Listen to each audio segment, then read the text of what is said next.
ఒక మహాయుద్ధము ఒక చెక్క గుర్రంతోటి ఎలా సాల్వ్ అయిందో చూద్దాం. Welcome to kiddo story nest. Like and subscribe. పూర్వం గ్రీకు దేశం మరియు ట్రాయ్ రాజ్యం అనే ఒక మహాయుద్ధం జరిగింది.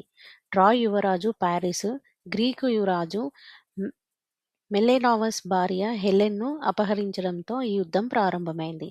హెలెన్ను తిరిగి తెచ్చుకోవడానికి గ్రీకులు పెద్ద సైన్యాన్ని సమీకరించి సముద్రం దాటి ట్రాయ్ నగరంలోకి దాడి చేశారు. 10 సంవత్సరాల పాటు యుద్ధం కొనసాగింది.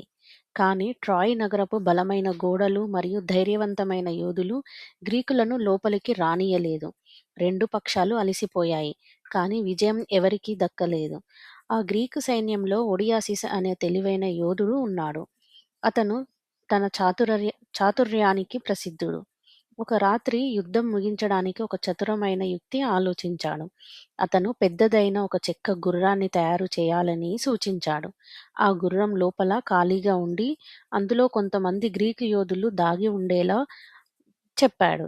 మిగతా సైన్యం తమ శిబిరాలను కాల్చి సముద్రం వైపు వెళ్ళిపోతున్నట్లుగా నటించాలి.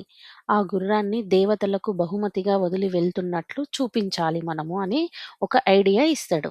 గ్రీకులు రాత్రంతా కష్టపడి ఒక భారీ చెక్క గుర్రాన్ని నిర్మిస్తారు. అది పూర్తయ్యాక ఒడియాసిస్ మరియు కొంతమంది ధైర్యవంతులు అందులోకి ఎక్కి దాచుకుంటారు. మిగతా ఉదయము మిగతా సైన్యం నౌకల్లోకి ఎక్కి సముద్రం వైపు బయలుదేరింది. కానీ వారు దగ్గరలోని ఒక దీవి వెనక దాక్కున్నారు.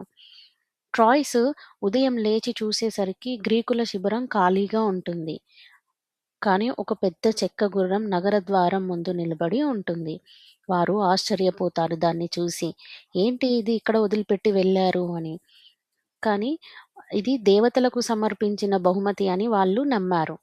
కానీ లాకూన్ అనే పూజారి ఇది మోసం కావచ్చు అని హెచ్చరిస్తాడు. గ్రీకులు బహుమతులను నమ్మవద్దు అని అంటాడు. కానీ ఆ సమయంలో సముద్రం నుంచి ఓ 2 పాములు వచ్చి లాకున్ మరియు అతని కుమారులను చంపేస్తాయి. ట్రోయన్లు దీన్ని దేవతల సంకేతంగా భావించి ఈ గుర్రాన్ని నగరంలోకి తీసుకొని పోతారు. ఆ రాత్రి ట్రాయ్స్ తమ విజయాన్ని జరుపుకున్నారు. వాళ్ళు వెళ్ళిపోయారు, మనమే విజయం సాధించాము అని వాళ్ళు ఆటలు, పాటలు అని చివరికి అందరూ నిద్రపోతారు. అప్పుడు ఒడియాసిస్ మరియు అతని యోధులు గుర్రం లోపటి నుంచి సైలెంట్‌గా వచ్చి నగర ద్వారాలను తెరుస్తారు. ఇప్పుడు బయట దాక్కున్న వాళ్ళ సైన్యాన్ని లోపలికి తీసుకొని వచ్చి వాళ్ళు ట్రాయ్ నగరాన్ని దహనం చేసి యుద్ధంలో విజయం సాధిస్తారు. ఉదయం కల్లా ట్రాయ్ నగరం మొత్తం బూడిదైపోతుంది. ఒడియాసిస్ యొక్క తెలివైన యుక్తి 10 సంవత్సరాల యుద్ధము ముగుస్తుంది. నీతి: ఇది బలంతో కాకుండా తెలివితో కూడా విజయాన్ని సాధించవచ్చని చూపిస్తుంది.